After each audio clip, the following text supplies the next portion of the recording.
मैं हूं आपके साथ राजकुमार सैनी। आप देख रहे हैं अमर उजाला। आज हम मेरठ के आरटीओ कार्यालय में मौजूद हैं। आज यहां की बहुत सारी बातों पर हम लोग आपसे चर्चा करने जा रहे हैं।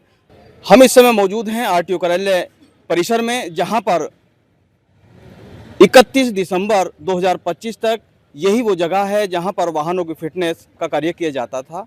1 जनवरी 2026 से जो परिवर्तन हुआ है, जो प्राइवेट सेंटरों के लिए यहाँ का फिटनेस सेंटर चला गया है, तब से यहाँ पर देखिए आप सूना पड़ा हुआ है। जितनी भी यहाँ पर गाड़ी खड़ी हुई हैं, मैं अपने साथी से कहूँगा कि कृपया करके गाड़ी को दिखाने का काम कर। जितनी भी ये गाड़ी खड़ी हुई है, यह इनमें से कोई गाड़ी ऐसी नहीं है जो आरटीओ कार्यालय में फिटनेस के लिए आई हुई हो। ये सभी वो गाड़ियां हैं जो ओवरलोडिंग या अन्य यातायात नियमों का उल्लंघन करने के आरोप में पकड़ी गई गाड़ियां हैं। ये सभी गाड़ियों को यहाँ पर खड़ा किया गया है। एक वो भी समय था 31 दिसंबर 2025 तक कि इस परिसर में इस गाड़ियाँ फिटनेस कराने के लिए इतनी भारी संख्या में यहाँ आया करती थी कि यहाँ पर खड़े होने के लिए जगह तक नहीं मिलती थी। अब यहाँ का फिटनेस सेंटर आसपास के पड़ोसी जनपदों में चला गया है। वह भी प्राइवेट फिटनेस सेंटर के नाम से जाना जा रहा है। जो शासन का जो आदेश आया है, यहाँ जितने भी मेरठ के वाहन हैं उनको फिटनेस कराने के लिए पड़ोस के जो जिला है बिजनौर, वहाँ के लिए सिलेक्ट किया गया है। जानकारी यहाँ तक मिल रही है कि यहाँ के जो वाहन स्वामी हैं, जिस दिन से इस आदेश को लागू किया गया है तब से बेहद परेशान हैं, क्योंकि यहाँ से मेरठ से बिजनौर तक की दूरी लगभग 60 किलोमीटर पड़ती है। इस 60 किलोमीटर दूरी तय करने में वाहनों का डीजल खर्च भी बढ़ेगा और इसके अलावा अन्य खर्चों में भी वृद्धि हो जाएगी।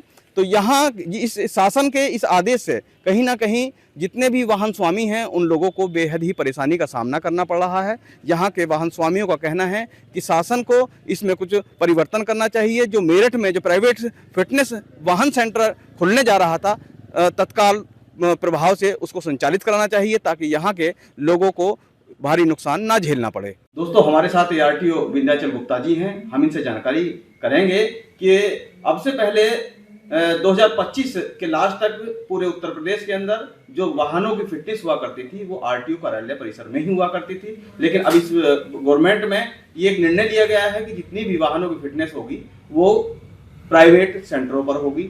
मेरठ के अंदर कोई ऐसा सेंटर नहीं है। तो यहाँ की क्या व्यवस्था चल रही है, कैसे यहाँ के लोगों को वाहनों की फिटनेस कराने के लिए कहाँ जाना पड़ेगा, इसके बारे में हम विंध्याचल जी से चाहेंगे कि वो थोड़ी जानकारी दें। देखिए, मैं आपको बताना चाहूँगा कि 17 नवंबर 2025 को सड़क परिवहन और राजमार्ग मंत्रालय द्वारा एक अधिसूचना जारी की गई, जिसके अंतर्गत ये बताया गया कि जिन जिलों में ऑटोमेटिक टेस्ट स्टेशन संचालित हैं उन जिलों की भौगोलिक सीमाओं से जिन जिलों की सीमाएं लग रही हैं उनकी फिटनेस मैनुअल रूप से उन जिलों में नहीं होगी। जैसा कि मेरठ जनपद में की भौगोलिक सीमा जो है बिजनौर से टच करती है और बिजनौर जनपद में वर्तमान में जो है एटीएस संचालित है।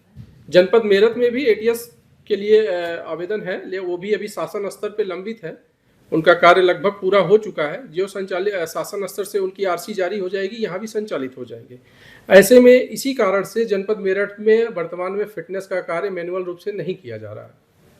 लेकिन भाई, जब यहाँ का जो पर डे का अगर हम बात करें, जो अब से पहले आप लोग करते थे, यहाँ लगभग प्रतिदिन कितने वाहनों की फिटनेस यहाँ पर की जाती है? औसतन प्रतिदिन 40 से 50 वाहनों की फिटनेस जो है कार्यालय में हमारे हुआ करती है।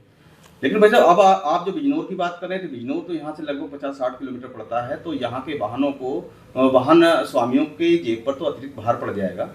इसके संबंध में एक परिवहन आयुक्त कार्यालय से हम लोग को निर्देश जारी हुए थे, जिसमें जनपद से की भौगोलिक सीमाओं से लगे हुए बिजनौर के एटीएस सेंटर की न्यूनतम और अधिकतम दूरी का विवरण मांगा गया था और प्रतिदिन कार्यालय में औसत कितनी फिटनेस होती है वाहनों की, इसकी सूचना मांगी गई थी, जिसको जो है बनाकर भेज दिया गया है। शासन स्तर से अगर इसका कोई नई गाइडलाइन जारी होती है कार्यालय में फिटनेस किए जाने की, तत्पश्चात किया जाएगा।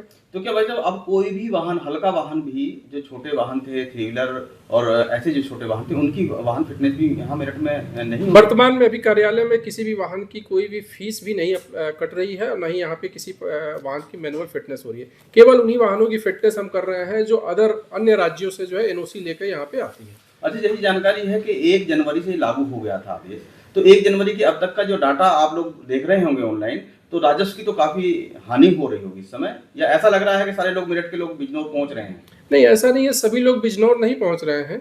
मैंने आपको पहले ही स्पष्ट किया कि केवल उन जनपदों में मैनुअल रूप से फिटनेस बंद की गई है जिन जनपदों की सीमाएं जो है जहां पे एटीएस संचालित है उनकी भौगोलिक सीमाएं उन जिलों से लगी हुई हैं। जैसे कि बगल का जिला अगर बागपत देख लें, हापुड़ देख लें, तो उन जनपदों की सीमाएं उन जनपदों से नहीं लग रही हैं जहां पे एटीएस संचालित है। तो वर्तमान में आज भी वहां पे मैनुअल रूप में फिटनेस हो रही है। आपके राज्य की खबरें, आपके शहर की खबरें सबसे पहले जानने के लिए देखते रहें अमर उजाला। चैनल को सब्सक्राइब जरूर कर लें और पाएं हर अपडेट।